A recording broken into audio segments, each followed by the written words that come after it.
खुदावंद के ज़िंदा कलाम में से अब आप उसका 24 बाब उसकी 5 से लेकर 9 तक पढ़ेंगे। अब 24 अब 24 बाब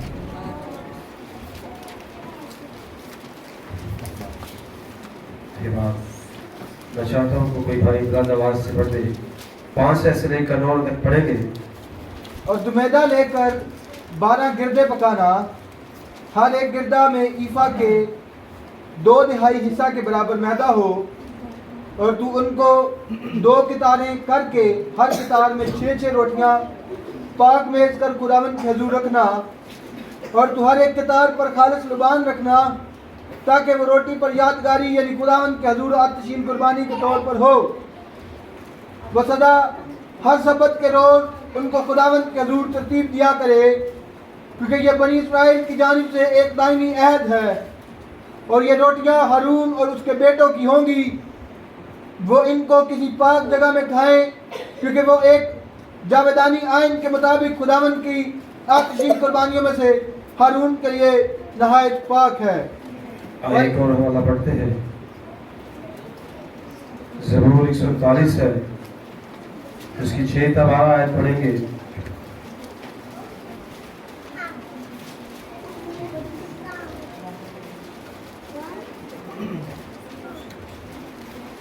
ज़बूर 139 उसकी 6 तक 12 आयत।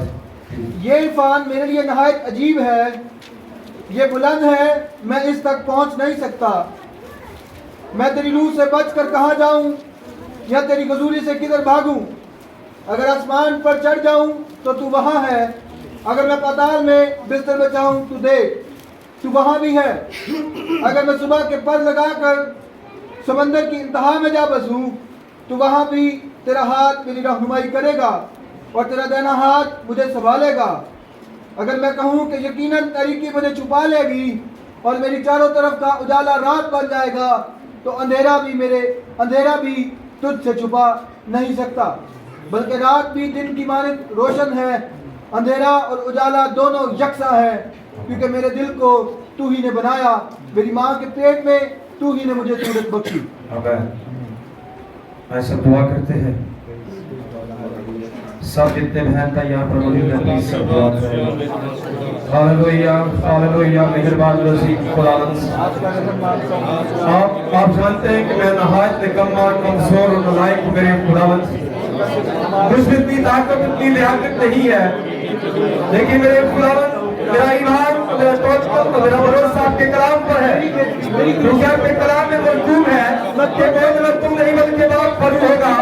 तो मैं उसी रूह को मानता हूँ, उसी पावर को मानता हूँ, उसी सामर्थ को मानता हूँ, उसी रूह को मानता हूँ, उसी तरह फाइल को मानता हूँ। ताकि मेरे अल्फाज अपने ना हो बल्कि वो अल्फाज आपके हो, ताकि जिंदगी बदले, ताकि ख्याल बदल जाए, ताकि सोच बदल जाए। मेरे रहम और फजल कीजिए मेरे खुदा, आप ही संभालिए मेरे खुदा। बताओ मेरे लोगों की आप फरमाइश सुनने के बाद ये सब कुछ मांगते हैं आपके बेटे यीशु मसीह के नाम से, आमीन। प्लीज तशरीफ रखें।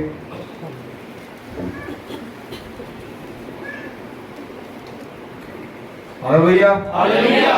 क्या सब खुश है? आमीन। इट्स वंडरफुल प्रोसेस, बहुत अच्छी प्रोसेस हुई। इससे प्रोसेस से ज़्यादा तक कि खुदावंद का जलाल यहाँ पर मौजूद है। आमीन आमीन। तो खुदावंद ऐसी की प्रोसेस होता है जो रूह से उसकी प्रोसेस। देखिए आज दुनिया वाले जो हैं, जो मैसिव बिलीवर नहीं, वो आज अपनी ईद मनाने के चक्कर में लास्ट देखो मेरा ख्याल है आखिरी खाना भी किया ना। आखिरी खाना जरूर होगा। मैं बताना चाहता हूँ आपको कि आखिरी खाना जरूर होगा। आप आखिरी खाना खा लेंगे तो फिर यहाँ से उड़ जाएंगे, लेकिन आपका आखिरी खाना होगा। ये हमारा आखिरी खाना नहीं है, हमारा उसी यहाँ जमीन पर आखिरी खाना में जो आप यहाँ से उड़ जाएंगे, चाहे वो दोपहर का खाएं शाम का खाएं, ये दुनिया के आखिरी खाने खाते रहेंगे। हर साल आखिरी खाना खाते हैं, लेकिन का आखिरी खाना पता नहीं कब होगा, लेकिन दुल्हन का आखिरी खाना हो जाएगा। आमीन।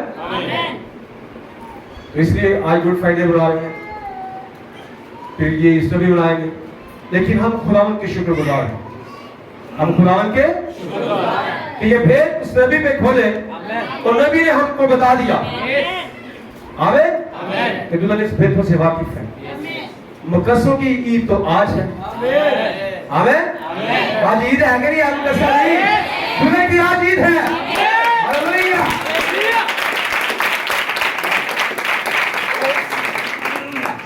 अब दो हवाले यहाँ पे पड़े हैं।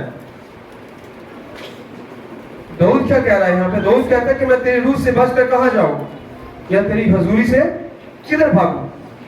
मैं जहां भी जाना चाहता हूं, मैं यहाँ से विषय लेना चाहता हूं कि उसकी हजूरी में रहना, उसकी हजूरी को मांगना, उसकी हजूरी में ठहरना। समझ आई? आमीन। तो यहाँ पे जो दाऊद है वो कह रहा है कि मैं तेरी हजूरी से भाग कर कहाँ जाऊं? जितने भी जाऊंगा, मैं जिधर भी जाऊंगा वहां पर तो मौजूद होगा। अगर मैं आसमान पर चढ़ जाऊं तो वहां पर भी है। अगर अपना बिस्तर पताल में बचाऊं तो देख वहां पर भी तू है। है कि नहीं है? है ना हर जगह। तो इसलिए वो कह रहा है कि मैं तेरी हजूरी से बचकर कहाँ जाऊं, मैं किथे भाजा, कोई ऐसी जगह नहीं जिथे तेरी हजूरी नहीं है। उसकी हजूरी हर जगह पर। आमीन। तो दूसरा हमने पढ़ा है कि जब बनी इस्राएल मूसा ने वो आयत बताया कि रोटियां, मैदे की रोटियां बनाए और बातिल मकाम में लेके जाए, मेज पे रखी जाए, 2 रोए उसकी बनाई जाए। कितनी रोए? 2 रो। हर रो में 6-6 रोटियां रखी जाए, यानी कि 12 रोटियां। ये 12 रोटियां बनी इस्राएल के 12 कबीलों को जाहिर करती है। आमीन। वो रोटियां जब मेज पे रखी जाती थी बातिल मकाम के अंदर, तो वहां पर खुदावंद की हजूरी मंडराती थी। यस आमीन। जब खुदावंद की हजूरी उन रोटियों पे मंडराती थी तो वो रोटियां पक जाती थी। रोटियां क्या होती थी? पक जाती थी, जो मैदे की रोटियां होती थी। फिर वो काहिन खाते थे, कोई और बंदा नहीं खाता। तो आज इस चीज को थोड़ा सा मैं आगे लेके चलूंगा। प्लीज आप बच्चों को कहें कि थोड़ा सा बैठ जाए, क्योंकि ये बातें, ये अल्फाज, ये कलाम नहायत कीमती है। आमीन। यहाँ पर हम आए हैं, हमारे अंदर अलग अलग ख्वाहिशें हैं, अलग अलग जज्बात है, हर हृदय के अंदर अलग अलग बोझ है कि नहीं है? हर हृदय के अंदर अलग अलग बोझ है, लेकिन अपने इन हृदयों पर खुदावंद की हजूरी को मंडराने दे, उस शिकायना कलोरी को मंडराने दे। जब शिकायना कलोरी आएगी तो आपके हृदय जो है वो एक साफ हो जाएंगे, खत्म हो जाएगा, सारी आसें मिट जाएंगी, सिर्फ एक ही आस होगी, वो उठाया जाना होगा। हालेलुया। इसलिए ये शिकायना कलोरी को अपने ऊपर मंडराने दे। हालेलुया। ये बात सोचे कि बोझ कितना बड़ा है, कोई परवाह नहीं। बीमारी कितनी बड़ी है, कोई परवाह नहीं। ये बीमारियां इतनी रह जाएंगी। आमीन। इतनी रह जाएंगी ना? यस आमीन। जब रैप्चर होगा तो ये बीमारियां इधर ही रह जाएंगी, ये गम इधर ही रह जाएंगे, ये आंसू इधर ही रह जाएंगे। फिर वहां आंसू नहीं होगी, आमीन। वहां गम नहीं होगा, आमीन। वहां बीमारी नहीं होगी, आमीन। वहां मेरा और आपका मसीहा। हालेलुया। तो ब्रदर बताते हैं, ये बुक है खुदा की मुहैया करता प्रस्तिश की जगह, उसमें से एक छोटा सा एक अनवान है। ये इसका पैराग्राफ 39 में से ब्रदर बात करते हैं। अब बात को सुनिए कि ब्रदर बात कैसे कर रहे हैं, क्या बात कर रहे हैं। कहते हैं हैरत अंगेज फजल है, कितनी मीठी आवाज है, समझे? ये क्या है? इसे बयान करने का कोई भी तरीका नहीं। अगर आप मुझे पर यकीन करते हैं तो बस मेरे अल्फाज ले लें, पर यकीन हो जाए। कहते हैं कि आप मेरे अल्फाज ले लें। कौन से अल्फाज? जो ब्रदर बैनम के मुंह से निकल रहे थे, इस मिनट के कलाम को ले लें। वो अपने अल्फाज नहीं थे उनके, क्या अपने थे? वो कलाम था। कहते कि मेरे अल्फाजों को ले लें, इस कलाम को ले लें। ये कलाम नहायत हैरत अंगेज कलाम है, ये शीरी ज़बान है, ये मीठा कलाम है। इसको आप क्या करें? ले लें और पूरी यकीन हो जाएं। जब आप कलाम सुनते हैं तो कलाम पर आमीन कहें और पूरी यकीन हो जाए कि जो कलाम यहाँ से किया गया है वो सच्चा है। तो कहता है जब इस कलाम को आप ले लेंगे तो अपने पीछे जितने आपके पुल हैं उनको तोड़ डालें। अपने पीछे जितने पुल हैं, आज तक यहाँ पे हर एक बंदा, हर एक बहन कोई ना पुल क्रॉस करके आया है। किसने मिशनों तंजीमों का पुल क्रॉस किया है, किसने किसी चीज की कुर्बानी दी है, वो आपके पुल हैं जिनको आप पार करके यहाँ पर आए हैं, इस महिमा में आए हैं, इस हजूरी में आए हैं। ब्रदर ब्रैनम कहते हैं कि आप अपने जो पुराने पुलों को तोड़ दें, उन पुराने पुलों को जला दें, ताकि जब आप अपने पुराने पुल तोड़ देंगे, पुराने पुल जला देंगे, तो आपका ख्याल पीछे नहीं जाएगा, आपका ध्यान पीछे नहीं जाएगा, फिर आपकी नजरें सामने होगी, आपके मसीहा पर होंगी, और कलाम पर होंगी। Hallelujah, praise God. आप जानते हैं कि बनी इसराइल जब उन्होंने लाल समुद्र को पार किया तो खुदा ने वो रास्ता बंद कर दिया ताकि बनी इसराइल पीछे न भागे।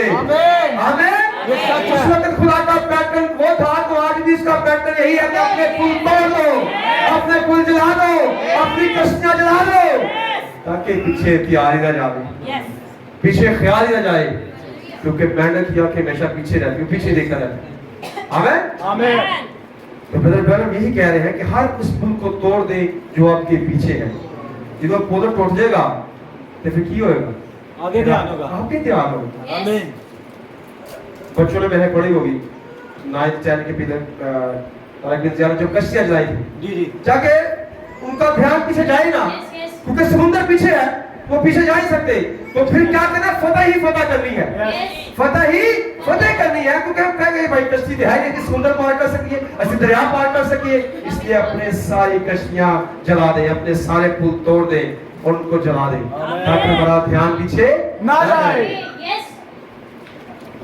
ये ब्रदर ब्रैनम के अल्फाज किसी आम शख्स के नहीं है, आमीन। ये मेरे और आपके नबी के अल्फाज हैं, उसके मुंह से निकले हैं। हालेलुया। तो इन चीजों को लेकर मैं आगे चलूंगा। तो यहाँ पे सबसे पहले हम एक कैरेक्टर को देखते हैं और साथ में कहते हैं कि मैं यकीन करता हूं कलीसिया ने पैगाम को सुनना शुरू कर, कलीसिया ने पैगाम को सुनना शुरू कर दिया है। ये कौन कह रहे हैं, नबी कह रहे हैं। ये मैसेज 1965 का है, आई थिंक 28 नवंबर का, इट्स मीन के लास्ट डे का मैसेज, ब्रदर के लास्ट डे जब चल रहे थे, जब दुनिया से रुखसत होने वाले थे, तो उन दिनों का ये मैसेज है। तो क्या कह रहे हैं उस वक्त, वो कह रहे हैं कि मैं यकीन करता हूं कलीसिया ने पैगाम को सुनना शुरू कर दिया है। उस वक्त वो कह रहे हैं कि अब कलीसिया ने पैगाम को सुनना शुरू किया है, अब कलीसिया ने पैगाम को सुनना शुरू किया है। भाई जिनने पिछले साल से सुनना शुरू नहीं किया, जो होड़ देना शुरू कर देता है, होड़ देना शुरू कर दिया है, और मैं समझना शुरू कर दिया है। मगर दोस्तों सुने, कहता है कि सुनना शुरू कर दिया है, समझना शुरू कर दिया है, और सुने हमें बेटे की हजूरी में रहना है, ताकि हम क्या करें, पक जाए। ताकि हम क्या करें, पक जाए। जिस तरह रोटियां हजूरी में आती थी, शिकायत गलोई वहां पर उतरती थी, लोग पक जाते थे। जब आपकी बेटे की हजूरी में आएंगे, हम खुदा की हजूरी में आएंगे, वो शिकायत गलोई उतरेगा, तो हम पक जाएंगे। तो क्या कहते हैं, आप पक जाएंगे। आमीन। अंदर की रोटी फिर पक जाएगी। आमीन आमीन। तो यहाँ पे आए एक शख्स को देखते हैं। आज जितने प्रस्तुत हुई है ना, उनमें काफी सारे गीतों में जो मैसेज की बातें थी वो चल रही थी। Believe it. और मैं खुदा का शुक्रगुजारी कर रहा था कि वही बातें आ रही हैं, वही बातें आ रही हैं। तो यहाँ पे एक शख्सियत को देखते हैं, उसका नाम है मूसा। मूसा के बारे में कौन कौन जानता है? ओके, गॉड ब्लेस यू, आप सब जानते हैं। आमीन आमीन। मूसा जब पैदा होने को था तो क्या हुआ था? बच्चे मारे गए थे। यस, बच्चे मारे गए सर। यीशु जब आने को था तब भी बच्चे मारे जाएंगे। सच है। और आज भी जो शैतान है वो बच्चों को मार रहा है। शैतान मार रहा है कि नहीं मार रहा? शैतान बच्चों को मार रहा है। कैसे मार रहा है?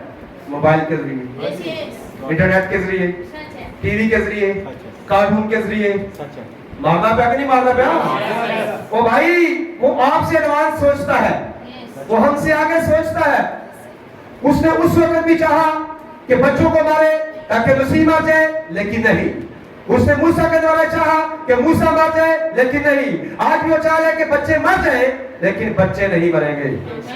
आमीन। वो चाह तो रहा है, वो कोशिश तो कर रहा है, लेकिन बच्चे नहीं बनेंगे। तो मूसा ने की माँ ने मूसा को बचाने के लिए क्या बनाया था? एक सरकंडा टोकरी बनाई, एक टोकरा बनाया सी, क्या बनाया था? टोकरा बनाया था मूसा को बचाने के लिए, ताकि मूसा की जिंदगी बच जाए। तो आज भी मेरे बहनों, मेरे भाइयों, आज भी आप अपने बच्चों के लिए एक टोकरा बना ले, एक टोकरी बना ले। वो वचन की टोकरी हो, वो कलाम की टोकरी हो, ताकि आपके बच्चे बच जाए। हालेलुया! एक वचन की टोकरी बना ले, ताकि बच्चे बच जाए। हालेलुया! जब ये वचन की टोकरी बन जाएगी ना, तो फिर कुछ नहीं होगा। हालेलुया! ब्रदर बताते हैं कि जब शरून रोज, आप जानते हैं सारे, ब्रदर की बेटी छोटी उम्र में फौत होगी। ब्रदर कहते हैं जब वो पीछे पर्दा के पीछे गए तो उनकी बेटी से मुलाकात हुई। उसकी बेटी ने कहा कि बाबा, आप जो मैसेज दे रहे हैं वो हकीकी में रूह कुद्दस है। आमीन। वो हकीकी में क्या है? रूह कुद्दस है। वो बेटी तो छोटी उम्र में फौत हो गई थी, बेटी तो छोटी उम्र में फौत हो गई थी, लेकिन वो मीटिंग में आती थी। ब्रदर कहते हैं कि अपने बच्चों को मीटिंग में सोने मत दे, अब खासिन को लेके आदम को चुकाए। इससे पहले के ABC सीखे, इससे पहले के 1-2-3 सीखे, इससे पहले के रब्बे सीखे, इनको इससे सिखाए, किसी के ज़माने का नाम बताए, अपने रसूल के बारे में बताए, अपने नबी के बारे में बताए, ताकि बच्चे जानते रहे। हालेलुया! इसलिए अपने बच्चों के लिए एक टोकरा बना लो, आमीन, जो वचन का टोकरा हो, जो बुकों से भरा टोकरा हो, जो कलाम से भरा टोकरा हो, ताकि आपके बच्चे इस टोकरे के अंदर महफूज हो जाएं। आमीन। शैतान की जरूरत नहीं फिर पाओ बच्चे वापस। हालेलुया! जो बच्चे वो टोकरा कलाम से बना होगा, वो टोकरा वचन से बना होगा। आमीन। तो जो ही ब्रदर बताते हैं कि मूसा की माँ ने, उनके माँ बाप ने जब मूसा को उस नदी में बहाया, कौन सी नदी थी? नील नदी थी। भाई बताया दस्या करो, तो पता है सब बातें। देखिए ये बातें अपने बहुत बार सुनी है, बहुत बार याद कर। वो नील नदी थी, तो वहां पे ब्रदर बताते हैं कि उस में मगरमच्छ थे, ठीक है, बड़े बड़े मगरमच्छ थे, लेकिन उस टोकरी को जो धक्का लगा रहा था वो रूह कुद्दस लगा रहा था।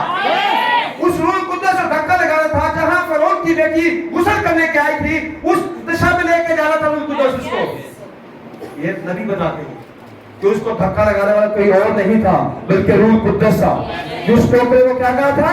धक्का लगा रहा था, ताकि वहां तक पहुंचे।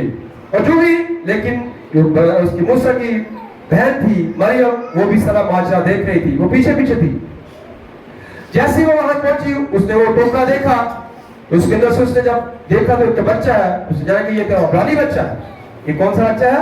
अब्रानी बच्चा है। जब उसने टोकरा देखा, देखे उस वक्त के लिए, उसके लिए वो नबी था, उसके लिए वो मैसेज था, लेकिन उसने पहचाना नहीं, उसने पहचाना नहीं।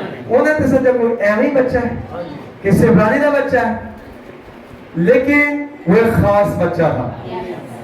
तो जो भी वो पानी जब तो उसी बहनी के फटाफट पहुंच गए थे, कहती कि क्या इस बच्चे के लिए मैं किसी दाई का बंदोबस्त करूं जो उसको दूध पिला सके। तो लिखा जल्दी कर, ये उसको दूध पिलाएगी तो मैं उसे क्या करूंगी? उजरत भी दूंगी, उससे पैसे भी दूंगी। वो दौड़ी दौड़ी किधर गई है? सीधी अपनी माँ के पास। हालेलुया! सीधी अपनी माँ के पास आई है और कहती है कि माँ, तेरा से रोटी ला पाइया, वे तू अपने बच्चे को दूध पिलाएंगी तो पैसे भी देंगी, दूध ध्यान देंगे।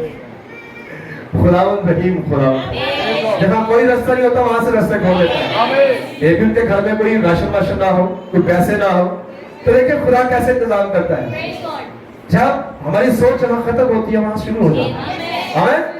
देखिए आपकी नौकरी ढूंढ के आई हूँ, कौन सी नौकरी है? कि तूने अपने बच्चे को दूध पिलाना है, और दूध पिलाएंगे तुम्हें उजरत नहीं मिलेगी, तुम्हें पैसे नहीं मिलेंगे।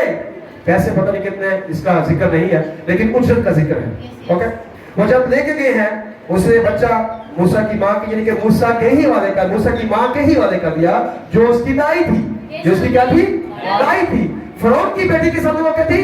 दाई, लेकिन मूसा के लिए वो उसकी माँ। ठीक है, तो जब वो उस बच्चे को लेके आई है, दूध पिलाना शुरू किया, तो उसने मूसा के अंदर एक रोटी पकानी शुरू कर दी है। मूसा के अंदर क्या किया? एक रोटी पकानी शुरू कर दी थी कि मूसा तू एक खास बच्चा है, मूसा तू छुटकारा देने के लिए पैदा हुआ है, तू बनी इसराइल को छुटकारा दिलवाएगा। हालेलुया। वो अपने भाइयों को छुटकारा दिलाएगा। लेकिन किसे दसी ना मैं तेरी माँ, किसे दसी ना तेरी माँ। ए तू किसी ने बिना ना मजदूर लगे ने, ये तेरे भरा ने जिनको तूने छुड़वाना है, जिनका तूने कफारा देना है। ये बातें मूसा की माँ उससे कर रही है। यानी कि एक मीन्स की रोटी पकाई जा रही है उसके अंदर, वचन भरा जा रहा है उसके अंदर। उसके अंदर क्या किया जा रहा है? वचन भरा जा रहा है, एक रोटी बनाई जा रही है उसके अंदर। तो जो भी मूसा ऐसा सा भरा हुआ एक दिन बाहर गया, बाहर जाके देखा कि एक इस्राएली लड़ रहा है, एक मिस्री आपस में लड़ रहे। उन्होंने किसको मारा? किसको मार दिया? और मिस्री को मार दिया। यार बताओ, मिस्री को मार दिया, अपने भाई को नहीं मारा, क्योंकि मूसा की मां ने उसे बताया था कि इस्राएल तुम्हारे भाई हैं जिनका तुम्हें छुटकारा देना है, तू छुटकारे के लिए पैदा हुआ है। तो जो ही वो से बात कर रहे, कहता है कि तुम्हें जानना है मूसा, मैं तो छुटकारा नहीं पैदा होया, मेरी मां ने मुझे दसाया। किसने बताया? मेरी मां ने मुझे बताया। तो उसने उसको दफना दिया, क्योंकि मूसा ने फिरौन के महल में रहकर हर एक चीज सीखी थी। उसने तालीम आला से आला सीखी। उसने कहते कि मार्शल आर्ट भी सीखा होगा, जूडो कराटे भी सीखे, एवरीथिंग उसने सीखी थी, निशानाबाजी सीखी थी। इसलिए कि मूसा एक बहादुर शख्स था। क्योंकि देखिए बादशाह के जो बच्चे होते थे उनको सिखाया जाता था। तो जब उसने फिर दूसरे दिन जब गया है कि दोनों इस्राएली आपस में लड़ रहे हैं, क्या हुआ? उन्हें इधर की पीछे हट जाओ। उन्होंने क्या कहा? तुम्हें किसने हम पर हाकिम मुकर्रर कर दिया? तुम्हें किसने हम पर हाकिम मुकर्रर किया? लेकिन मैं थोड़ा छुटकारा देने वाला, क्या हम तो तुम्हें नहीं जानते? क्या तू उस मिस्री को हमें भी मारेगा? मूसा ऐसे खौफ को बच गया। मूसा इस खौफ से भाग गया। वो वादों से दूर चला गया, वादे से दूर चला गया। इस दिन के काम से दूर जगह उसने छुड़ाना था, उससे वो भाग गया, क्योंकि उसने अपनी अकल इस्तेमाल की। उसने क्या किया? अपनी अकल इस्तेमाल की। डिग्रियां दैया ने आला तालीम हासिल की थी, किधर चला गया? बियाबान में, मैदान में, जंगल में। कोई भी इतना उठते नहीं है ही कोई शायद, लेकिन वहां पे क्या कर रहा है? भेड़ा चरा रहा है। एक डिग्रियां रखने वाला बंदा, आला तालीम याफ्ता, अब क्या कर रहा है? इसमें क्यों क्या बन गया? चरवाहा। क्या बन गया? चरवाहा बन गया, क्योंकि ये खुदा का एक प्लान था। तो अब भेड़ा चराता पाया। कितने साल लगे उसको? 40 साल लगे। ब्रदर बताते हैं उसकी जो एजुकेशन थी, उसका जो इल्म था, उसकी ज़हन से निकालने के लिए कितने साल लगे? 40 साल लगे।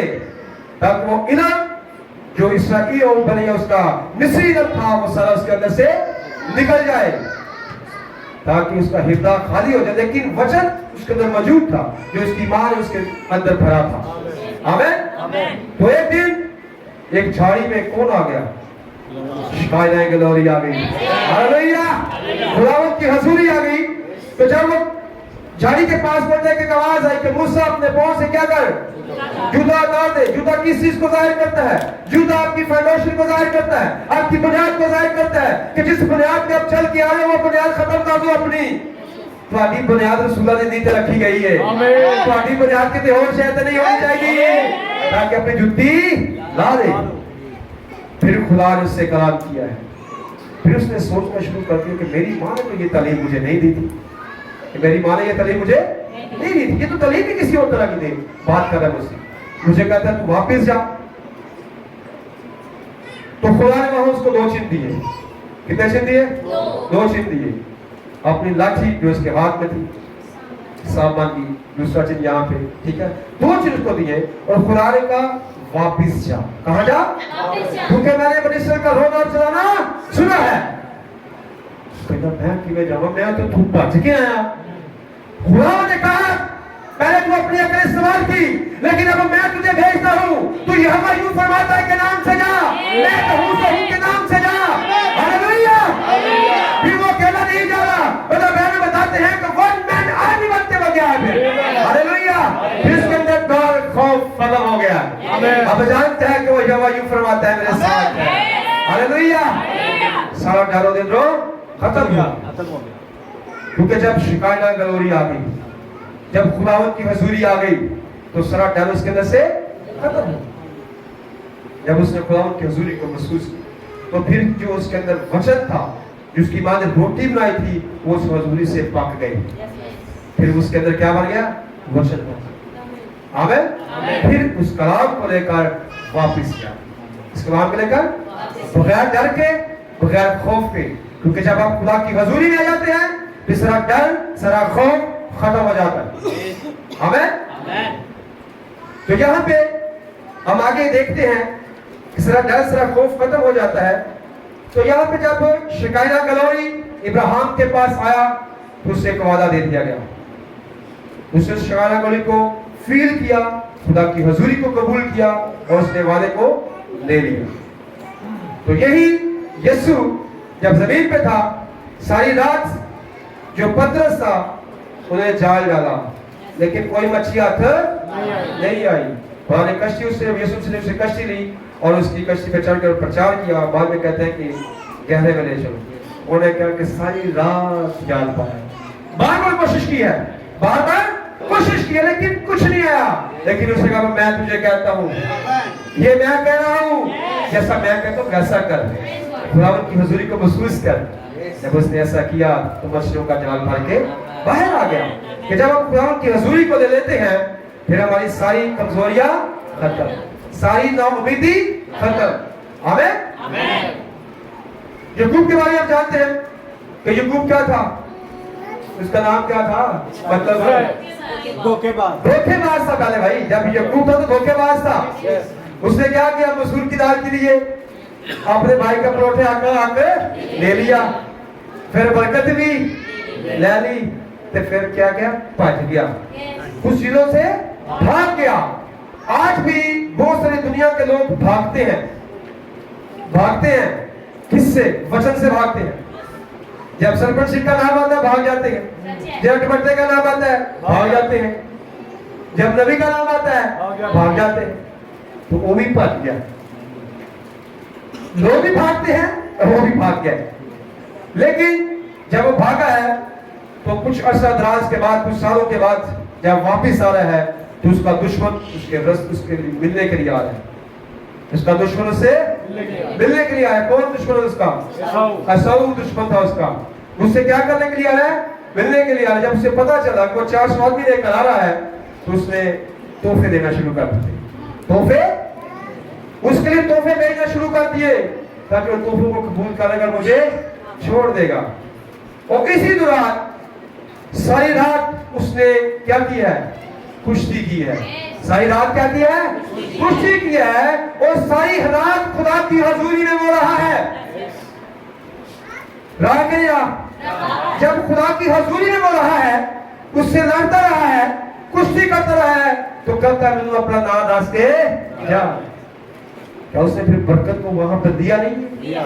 जब शिकायना ग्लोरी वहां पे आई है, तो क्या उसने बरकत को रिसीव नहीं किया? जब उस शिकायना ग्लोरी वहां पे आई है, उसने बरकत को रिसीव किया है, तो फिर उसकी चाल बदल गई है। उसकी क्या हुआ है? चाल बदल गई है। आज भी जब आप खुदा की हजूरी में आते हैं, तो हमारी चाल बदल जाती है, हमारा बदल जाता है, हमारी सोच बदल जाती है, हमारे प्यार बदल जाते हैं, और हर एक चीज बदल जाती है जब हम खुदा की हजूरी में आते हैं। आमीन। आमीन। तो ये चीजें हैं कि हमें खुदा की हजूरी में, जब हम खुदा की हजूरी में आते हैं, तो फिर हम पकते हैं। क्या होते हैं? पक जाते हैं। जब हम खुदा की हजूरी में आते हैं, तो हम क्या होते हैं? पक जाते हैं। तो यहाँ पे भाई आगे बता रहे थे, भाई ब्यानम जो मैंने छोड़ा था, हमारा ईमान, कहते हैं कि हमारा ईमान अभी पक्का नहीं है। ये किस वक्त कह गए हैं? 1965 के अंदर ये मैसेज है, कह रहे हैं कि हमारा ईमान अभी पक्का नहीं है। दानिश हम पैगाम को सुन रहे हैं जो खुदा ने हमें दिया है, निशानों को देख रहे हैं जो उसने हमें दिखाए हैं, और बाइबल के वसीले साबित हो रहा है कि ये हैं। मगर वो आप जानते हैं कलीसिया किस कदर जरूरत है, कलीसिया की किस कदर जरूरत है। कहते हैं कि कलीसिया को किस कदर जरूरत है कि उसकी हजूरी में ठहरे रहे। किसकी हुजूरी में? खुदा की हुजूरी में ठहरे। ये एक नबी बयान कर रहे हैं अपने प्रचार के अंदर, जब तक पेश की जाने वाली चीजें ना बच जाए और रूह में मीठे हो जाए। क्या कहते हैं? रूह में मीठे हो जाए, ताकि उसे गुस्ल दिया जा सके। कभी कभार पैगाम बयान करने के दौरान आप सख्त हो जाते हैं, इसी तरह से इसे तोड़ देते हैं, लेकिन आप कील को मोड़ना होता है ताकि उसे पकड़ पाए। मगर जब कलीसिया इसे एक बार पकड़ लेती है, तब खुदा की हुजूरी में चुने हुए बुलाए हुए जाते हैं और वो फिर क्या हो जाते हैं? अल्लाह के हो जाते हैं। मैं जानता हूं जब उठाया जाना होगा तो ये सब कुछ यूं होगा जैसे वहां पर लोग होंगे। कहते हैं हमें ऐसा बनना है जैसे रैप्चर के बाद वहां पर होंगे। जमीन पे रैप्चर में ऐसे बनना है, मीठे शीरी, दिलों से नफरत काट के, आमीन, दिलों से सारा गुस्सा निकाल के, दिलों से सारे हसद निकाल के। ये मत सोचे कि मेरे लिए उसने क्या किया, मेरे लिए उसने क्या किया। मैं बंदे की बात कर रहा हूं कि मेरे साथ उसने क्या किया, मेरे साथ उसने क्या किया। अपने ज़हन से ये सारी बातें निकाल दें, अपने ख्यालों से ये सारे ख्याल निकाल दें। तो ब्रदर इसीलिए कहते हैं कि फिर तुम मिठे हो जाओगे। अगर तुम चाहते हो कि रैप्चर के बाद जिन्होंने उठे ना लोग ने ऐसे पे ना बन जाओ, जमीन पे वैसे बन जाओ। इसमें कोई हसद नहीं है, कोई बुग़्ज़ नहीं है, कोई नफरत नहीं है। हर एक चीज यहाँ पे और वहाँ पे इकट्ठी है तो यहाँ पर भी इकट्ठी है। पहले मैंने ये कहता कि यहाँ पे क्या ऐसे बन जाओ जैसे रैप्चर के बाद, तो रैप्चर से पहले ही ऐसे बन जाए। ये 1965 का मैसेज है, लास्ट लोग का मैसेज है। तब वो अपनी कलीसिया से बयान कर रहे, तो एक नबी बयान कर रहे। तो इसलिए हमें कैसा बनना है? जैसे ब्रदर बता रहे कि शीरी बनना है, मीठा बनना है। तो आए एक और कैरेक्टर को मैं ये देखता हूं।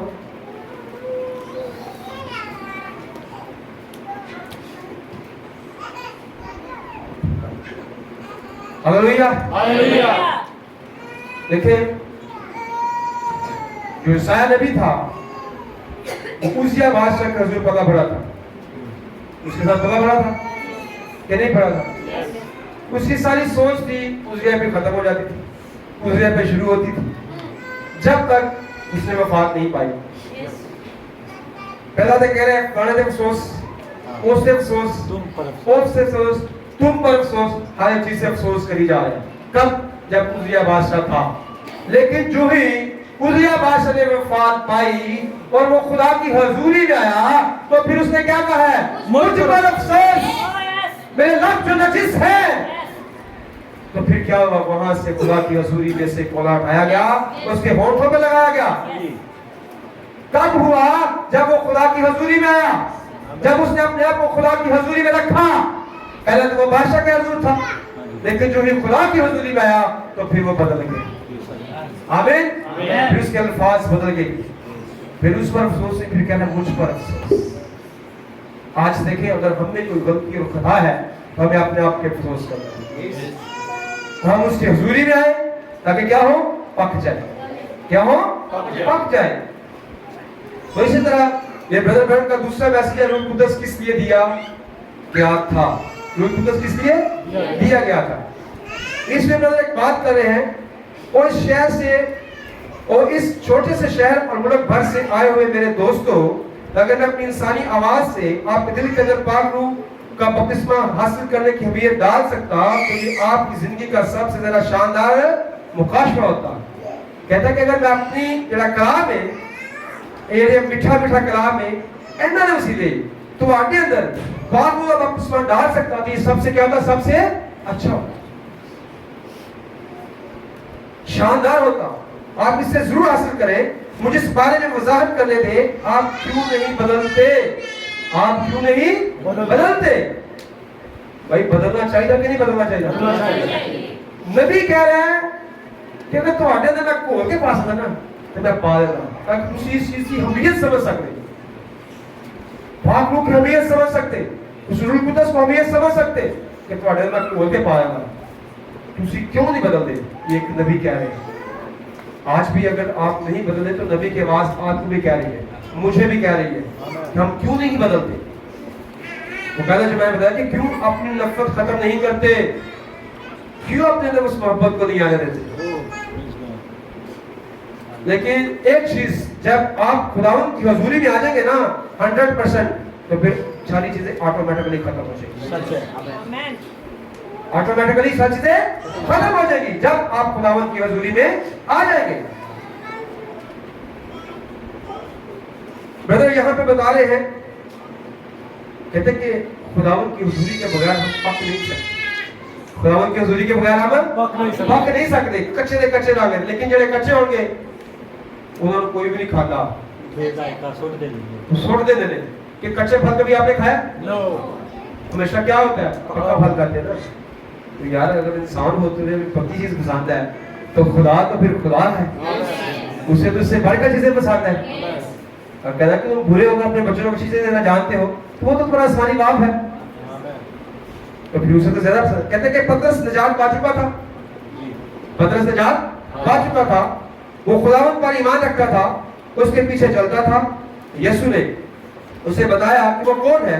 इस बात ने उसे उसके पीछे चलने पर मजबूर कर दिया। यीशु ने उसे नापाक लोगों पर क्या दिया? इख्तियार दिया, उसको पाक किया। उसके बावजूद भी वो अपने ग्रोह का सरदार बन गया। जैसे कैथोलिक लोग कहते हैं वो कलीसिया का बिशप या पोप था, या वो जो कुछ भी था वो कलीसिया का सरदार था। और यीशु ने उसे अपने पकड़वाए जाने की रात उससे सवाल किया, पतरस क्या तू मुझसे मोहब्बत रखता है? उसने कहा, खुदावंद तू जानता है कि मैं तुझसे मोहब्बत रखता हूं। यीशु ने कहा, अगर तू मुझसे मोहब्बत रखता है तो फिर मेरी भेड़ा चरा, फिर मेरी भेड़ा चरा। उसने 3 मरतबा ये कहा। पतरस ने कहा, तू जानता है कि मैं तुझसे प्यार करता हूं, मैं आखिर तक तेरे साथ हूं, चलूंगा बल्कि मौत तक तेरे साथ रहूंगा, वगैरह वगैरह। अभी यहाँ ब्रदर बैरम जो है पतरस की बात कर रहे हैं कि पतरस को जब ले लिया गया, बुलाया गया, तो देखें खुदा यीशु से जब कोड़ियों को शिफा दी तो पतरस कहां पे था? साथ था। मुर्दों को जिंदा किया तो कहां पे था? उसकी साथ में जब तब था वो ठीक हो गई तो कहां पे था? लाजा जब जिंदा हुआ तो कहां पे था? यार की बेटी को जब जिंदा किया तो कहां पे था?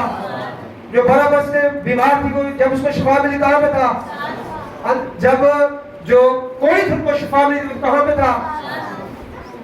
जब नाइन शहर की जो बेगम उसका बेटे का जब जनाजा जा रहा था वो जिंदा वो कहां पे था? साथ। पतरस कहां पे? जब पहाड़ पर सूरत बदल गई तो पतरस कहां पे था? साथ था। एलिया मूसा को उसने देखा? देखा। तो कहां पे था? साथ था। पतरस किसके साथ साथ चल रहा है? यीशु के साथ साथ चल रहा है, कलाम के साथ साथ चल रहा है। उसे इख्तियार दिया गया कि वो बीमारों को शिफा दे, गुनाहों को निकाले। ये किस उसको इख्तियार मिला था कि नहीं मिला था?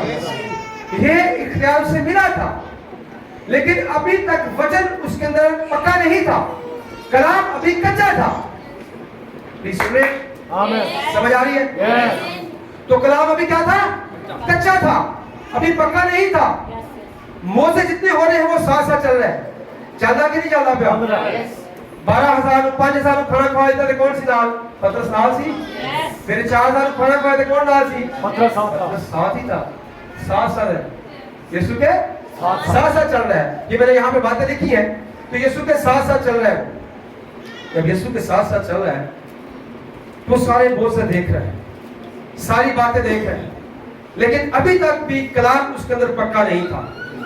कलाम उसके अंदर पक्का नहीं था, कलाम अभी कच्चा था। क्योंकि जब यीशु मसीह ने उससे अपने मरने की बाबत जिक्र किया तो उसने यीशु को झिड़का नहीं झिड़का। यह कहीं गल करना पे लोग ठोकर खाएंगे तो अपने मरने की बात क्यों कर रहा है लोगों से? उन्होंने कहा, ऐ शैतान मुझसे दूर हो। किसको कहा गया? पतरस को, जो साथ साथ है। मरने के नजदीक हूं, वो कहता मैं तुम्हें जहां तू जाएगा मैं तेरे साथ जाऊंगा, मैं मरने तक भी तेरा वफादार रहूंगा। क्योंकि आप जानते हैं कि पतरस के पास एक छुरी थी। पतरस की छुरी ऐसी, पतरस के पास छुरी थी, उसके पास एक छुरी भी थी। तो जब वो बात कर रहे हैं, कहता मैं तुम्हें कुछ नहीं होने दूंगा। एक नहीं हो सकता, क्योंकि पतरस का हाथ पीछे छुरी पे था। पतरस का हाथ पीछे छुरी पे था, क्योंकि वो कलाम पे भरोसा नहीं कर रहा था, वो अपनी छुरी पे भरोसा कर रहा था। किस पे भरोसा कर रहा था? कहना ना तो कुछ नहीं हो जाएगा, एक ही भी हो सकता है, तू मर जाए फिर वो ले जा, तेन छुरी चला, ये नहीं हो सकता, मैं हो नहीं दूंगा। तो कहा पतरस, इससे पहले कि तू 3 बार मेरा इनकार करे, मुंह के बांधने से पहले तू कितने बार मेरा इनकार करेगा? 3 बार इनकार करेगा। कहते हैं आज नहीं होएगा, क्योंकि छुरी सी पीछे। कहते हैं आज नहीं होएगा, मैं तेरे नाल जाऊंगा। जब पकड़वाने गए हैं दूसरे एक कानी डाली, इसके कारण क्योंकि छुरी थी ना पीछे, उसका कान उतार दिया है। फिर यीशु इस मामले से पढ़ता जैसे यीशु ने कान पढ़ा था, कान का पतरस ने ये बात भी देखी है, उसका कान वापस आ गया, लेकिन फिर भी अभी ईमान कच्चा है, पैगाम अभी अंदर कच्चा है, लेकिन उसका ध्यान छुरी थे, उसका ध्यान छुरी थे। जब चले गए हैं, आपको पता है कि जब आप जाते हैं इसमें किसी भी आला अदारे के अंदर, किसी एयरपोर्ट के अंदर, तो मशीन लगी होती है, मशीन लगे थे, इधर तो जाके तलाशी भी देते, बड़ा तलाशी देता है। वो थे जो पुलिस के पास ले गए हैं यीशु को, तो पीछे पीछे पतरस ही है, मैं कुछ नहीं होना है, जुदा ही होते रहा कहते तलाशी देता, टू टू टू टू टू टू टू टू वो लगा अपनी छुरी काट के थिरा, छुरी काट के पतरस वो खाली हाथ हो गया, पतरस साहब खाली हाथ हो गया। उसकी छुरी ले ली गई है, उसकी ताकत ले ली गई है, जो जिसने वो सोच रहा था, जिसने वो भरोसा कर रहा था। क्योंकि वो आगे क्या आते एक रोटी कहते हैं, बिनु डॉक्टर थोड़ा ना ले, नहीं मैं ना नहीं होते, क्यों? पीछे छुरी ना नहीं होते, उसकी छुरी साथ नहीं है भाई, इसने निकाल कर दिया।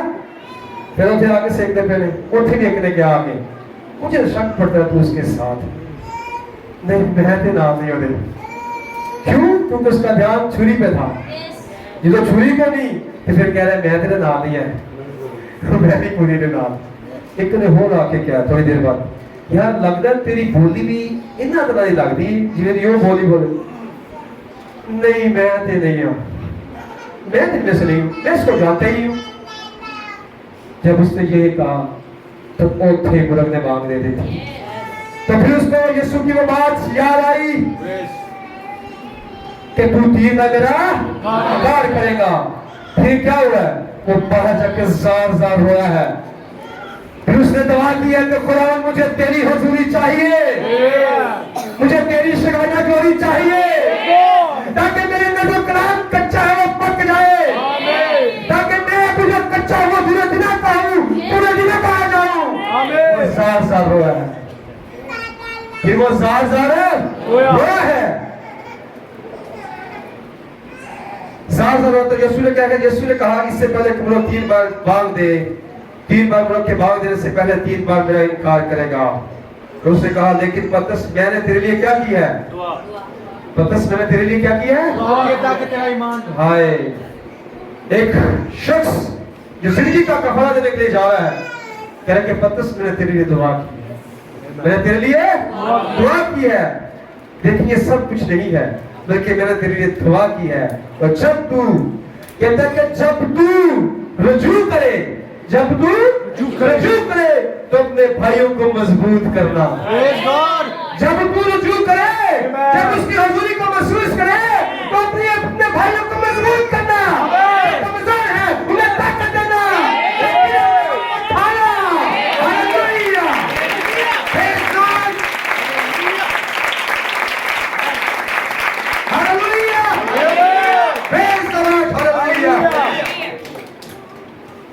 आगे ब्रदर कहते जब तू बदल जाए, वो बुलंद आवाज से पुकारता था, वो गैबल रूम में नाचता भी था, उसे इस किस्म के तमाम काम किए थे, लेकिन उसने अभी तक पाक रूह नहीं पाया था। हालेलुया, उसने सब काम किए लेकिन अभी तक पाक रूह नहीं पाया था, इसलिए उसका ईमान अभी तक कच्चा था। तो इसलिए यीशु ने कहा कि मैंने तेरे लिए दुआ की। हालेलुया। और जब तू रुजू करे तो अपने भाइयों को क्या करना? मजबूत करना। अपने भाइयों को कमजोर मत करना, अपने भाइयों को क्या करना? मजबूत करना। जो कमजोर आप जिनको समझते हैं प्लीज उनको मजबूत कीजिएगा। Hallelujah, hallelujah. और जब रुजू करे तो अपने भाइयों को मजबूत करना, ये सच है। बस खुदा के मंसूबे को जारी रखें, ब्रदर कह रहे हैं कि खुदा के मंसूबे को क्या करें? जारी रखने। कौन से मंसूबे को जारी रखें? मजबूत करने को, मजबूत करने वाले मंसूबे को। हालेलुया। जब इधर पेंटिकोस्त का दिन वो वादे में ठहर रहा, तो जब वो शिकायना ग्लोरी वहां पे उतरी, तो फिर पतरस का ईमान पक गया। हालेलुया। उसका ईमान पक्का नहीं रहा, उसका ईमान पक गया है। वो शिकायना ग्लोरी आपको मंडलाना शुरू कर दिया। जब आपकी शिकायना ग्लोरी आपको मंडलाएगी तो आप पक जाएंगे, फिर बच्चे नहीं रहेंगे। हालेलुया। जब शिकायना ग्लोरी आके मंडलाना शुरू किया तो लोगों ने कहा ये नशे में है। उसे कहिए तो नबूवत पूरी हुई है। हालेलुया। ये नशे में नहीं है, अभी तो पहला दिन चला है। तीन बारी इनकार कीता, तीन बारी ही इकरार कीता। हाँ खुदा तू तो जानता है मैं तुझसे प्यार है। खुदा तू तो जानता ही है मैं तुझसे प्यार है। आज अगर किसी क्रिश्चियन पढ़े क्या वचन से प्यार करते हैं? क्या वचन से प्यार करते हैं? क्या वचन से प्यार करते हैं? क्या वचन से प्यार करते हैं? यीशु ने जब पूछा गया ना पतरस कि तू वचन में प्यार कर, खुदा तू तो जानना है मैं प्यार करना है। खुदा तू जानना है क्या पतरस तू मुझसे प्यार करता है? खुदा तू जानना है गुस्से में। लेकिन जो ही शिकायना ग्लोरी उतरा उसका गुस्सा जाता रहा। हालेलुया। आपको पता है कि जब यीशु मसीह का जमाना के अंदर जब सीरत साथ थे तो फरीकी फसी वो हुकूमत जो थी वो किसको पकड़ने के चक्कर में थे? किसको सता रहे थे? सिर्फ यीशु को। शागिर्दों को नहीं कुछ कहते थे कि कहते थे, शागिर्दों को कुछ नहीं कहते थे। लेकिन जिस दिन शिकायना ग्लोरी वहां पे उतरा वो बात उससे भर गए, फिर उन्हें शागिर्दों को सताना शुरू कर दिया। हालेलुया। वो जान गए थे कि ये पक चुके हैं लोग। हालेलुया। वो जान गए थे कि वो इनके अंदर मौजूद है। हालेलुया।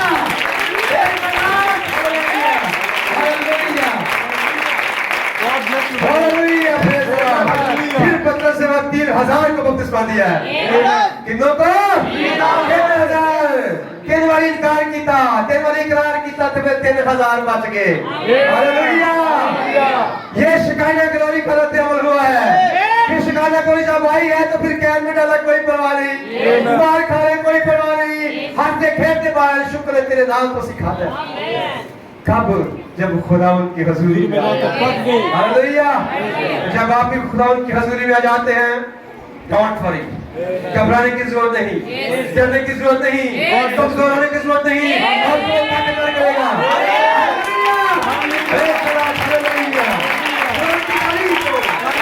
हालेलुया। हालेलुया। हालेलुया। हमारा योग का नबी आप जानते हैं, छोटे होते खुदा से हम कलाम होते थे। आमीन। सिगरेट नहीं पीनी, नशा नहीं करना, और तो अपने आप को रुदा नहीं करना। ये बचपन से वो सुनते आ रहे थे। एक दिन अपने सपने के बारे में, रोया के बारे में पास्टर को बताया। उसने कहा ये दुष्ट आत्मा है। ये क्या है? दुष्ट आत्मा। दुष्ट आत्मा है, ये शैतानी क्या है? इसको तो ब्रदर इस बात लेकर कंफ्यूज थे। क्या थे? कंफ्यूज थे। फिर उन्होंने सोचा कि अब मैं खुदा उनकी हजूरी में जाऊंगा। फिर उन्होंने क्या किया? जंगल का रुख कर लिया, उस गाड़ में चले गए। जब वो खुदा उनकी हजूरी में ठहरे तो वहां शिकायना ग्लोरी आ गया। फिर ब्रदर पैरों का मैसेज बदल गया। हालेलुया।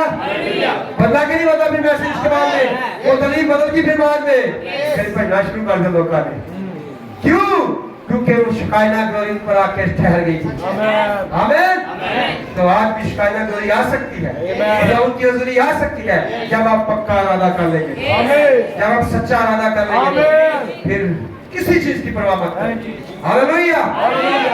तो इसलिए जब खुदा उनकी हजूरी में वो आ गए, जब शिकायना ग्लोरी आ गई, जब रूह कुदस उन्होंने हासिल कर लिया, फिर ठहरे नहीं रहे। पतरस कहता सोना चांदी दे दे, कोई है थे? उन्होंने कहा मेरे को सोना चांदी नहीं, मेरे को पक्की एक वचन दी रोटी है, वो मिल जाए। हालेलुया। वो रोटी जो पक चुकी है तो वो तू दे ले।